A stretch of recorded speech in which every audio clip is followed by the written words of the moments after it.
In this lecture, we'll get some obstacles being instantiated into our scene using a while loop. Before we jump straight into a new class, we're going to need some sort of obstacle to spawn. Let's go ahead and create an obstacle that we can use as a prefab in our hierarchy. Let's go ahead and create an empty game object, and I'll just call this base obstacle, setting this up in a way that we can properly use prefab variants. With this base obstacle created, let's just go ahead and reset its transform so we have something to look at. Inside here, I'm going to create one more empty game object that I'll just call model. And inside here, let's just start with something basic and create a 3D cube. Inside of this box cube, we currently have a mesh renderer, that's fine. And we automatically come out of the box, no pun intended, with this box collider. I think it's going to make a little bit more sense to have this box collider on our parent base obstacle. So I'm going to actually remove this component here and just put it on as a component on our base obstacle. I believe we should actually have that perfectly still surrounding our base obstacle cube. Great, looking good so far. While we're here, let's also add a rigid body. With this rigid body component, we can keep gravity on, and I think that's all we need to actually do for now. And I think if we press play, we should actually basically have this working correctly. However, I think our collision or our collider on this base chunk prefab is just sitting a little bit low. So prefabs, let's go into our chunk prefab, double click that. So I'm just going to shift my box collider up a little bit. I'm going to click this edit collider button. I think this will be a little bit easier to edit if we enter isometric mode. And then with our edit collider button toggled on correctly, drag this little tiny button here and just shift it up ever so slightly. I think that way we should have a little bit more of a realistic look for how the box will be colliding with our floor. And we're immediately presented with kind of a visual issue. You would almost expect this box to kind of be rolling down towards our player, so our player is forced to dodge it, kind of creating a problem for our player. Well, there's a pretty eloquent way to solve this, just messing with some custom gravity settings in our project. If we open up our project settings, edit project settings, and then scroll down to physics, I believe you have to open up settings underneath physics. This very first tab shared, we have the gravity for this project, which out of the box is just using the custom gravity of -9.8. We can keep this here. We actually still want our objects to fall relative to our player on the Y value, but we also want all of our objects to just be slinging towards our player to dodge them. So we can actually just have some custom gravity settings on Z as well. Let's actually just copy and paste -9.81 over to our Z value as well. So let's actually see what that looks like in our game. Just to give us a little bit more visual representation, I'm just going to slide my box down to say something like 30 to 40 on the Z axis, press play, and we should now have this box slinging towards our player, kind of giving us something to dodge. Let's get a few different obstacles instantiating into our scene with a custom obstacle spawner script. Now that we have our base obstacle created, let's go ahead and prefab that inside of our prefabs folder. Great. I'll go ahead and delete this base obstacle from our hierarchy. Inside of assets, scripts, let's go ahead and right click, create a new mono behavior script, and I'll call this obstacle spawner. I'll create a new empty game object called obstacle spawner and attach this script as a component. Let's go ahead and open that up in VS Code. Let's start with something relatively straightforward and just spawn our obstacle 5 times. So at the very top, we're going to need some sort of serialized field for a game object that we can just call obstacle prefab. For simplicity, let's just go ahead and fire this off in start while we're getting things set up. Using our current knowledge, I think the easiest way to do something like this would actually be to use a for loop.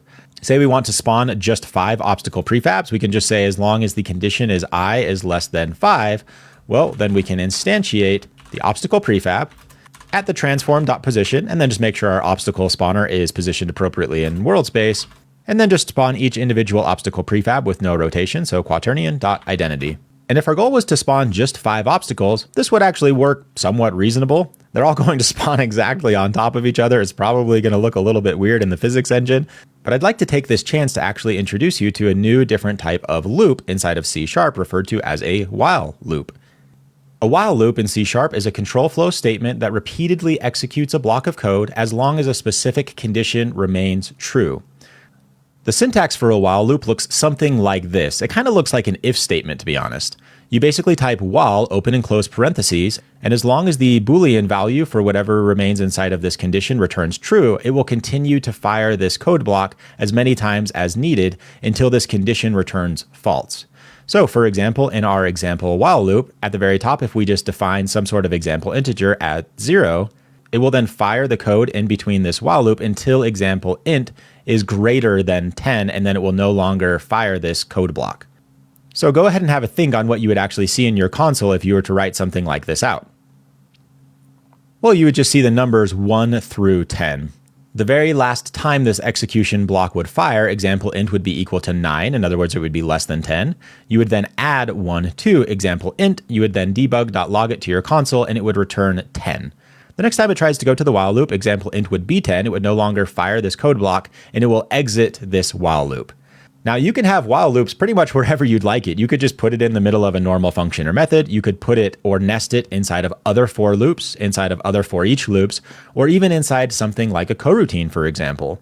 Let's go try something like that out back in our obstacle spawner class. To change this to a while loop, let's go ahead and replace for with while. And inside of this parentheses, we'll just need some sort of condition. So for example, let's just spawn 5 different obstacles. Let's define an int called obstacles spawned. And we'll just set that equal to 0 for start. Inside of our while loop, we'll just define some sort of condition where we can say as long as obstacles spawned is less than 5, then let's go ahead and instantiate an obstacle prefab.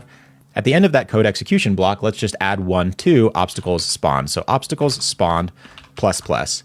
Now, I think this is going to look a little bit goofy back inside of Unity with the physics engine. Each individual obstacle prefab is going to spawn or be instantiated in the exact same spot. Let's go see what this looks like back in Unity. Let's go to Assets, Prefabs. With Obstacle Spawner selected, just drag our base obstacle inside of our obstacle prefab field. And then just drag this obstacle spawner to somewhere where I'd like to spawn each individual object. I can actually keep the position X value 0 just so it spawns directly in the center, but I am actually just going to drag this up on the Y to say something like 5 just to kind of give things a little bit of a bounce when they spawn. And we'll keep the Z value at 40 just to kind of give a nice healthy distance in between the player and our obstacle spawner. All right, moment of truth. I actually don't really know what's going to happen. Cool. We spawned 5 blocks and they just all immediately shot out from one another, and one was lucky enough to stay inside of our bridge. I think it would make a lot more sense if we spawned each individual obstacle one after the other on some sort of variable time control that we can control, say every 1 second, for example. Which will introduce you to this lecture's challenge. Spawn 5 obstacles one at a time inside of a coroutine using a while loop. Say every 1 second, for example. Give it your best effort. I'll see you back here in a few moments and we'll go through my solution together. Welcome back. Let's go ahead and open up our obstacle spawner. And I'm going to go ahead and create a coroutine, so IE enumerator. I'll call my coroutine spawn obstacle routine.